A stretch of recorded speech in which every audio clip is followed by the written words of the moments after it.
Hi అండి అందరికీ. ఈరోజైతే మేము వెంకటేశ్వర స్వామి వ్రతం చేసుకున్నామండి.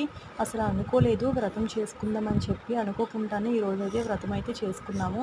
అసలు ఏ పనైనా సరే ముందు నుంచి అనుకున్నది ఎప్పుడు కూడా అవ్వదు. అలాగనేసి అప్పటికప్పుడు చేసిందైతే వెంటనే కుదిరిపోతూ ఉంటుంది.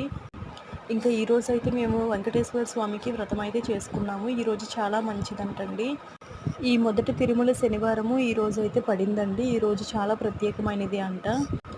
ఎందుకు అంటే ఈరోజు సంకటహర చతుర్థి కూడా ఏర్పడిందంట. అందుకని చెప్పి ఈరోజు వ్రతం చేసుకుంటే చాలా మంచిది.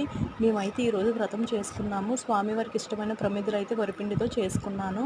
ఇందులో ఎర్రటి ఒత్తులు వేసి దీపం వెలిగిస్తే చాలా మంచిదని చెప్పి నేనైతే ఒత్తులు కూడా తయారు చేసుకున్నానండి. 7 ప్రమిదలు అయితే తయారు చేశాను నేను వరిపిండితోని. వరిపిండి ప్రమిదలు విరిగిపోకుండా ఉండడానికి అందులో పచ్చిపాలు అలాగే నెయ్యి వేసి చేసుకోవాలి. అందరికీ కూడా వెంకటేశ్వర స్వామి ఆశీస్సులు ఉండాలని కోరుకుంటున్నాను. నా ఛానల్ సబ్స్క్రైబ్ చేయండి.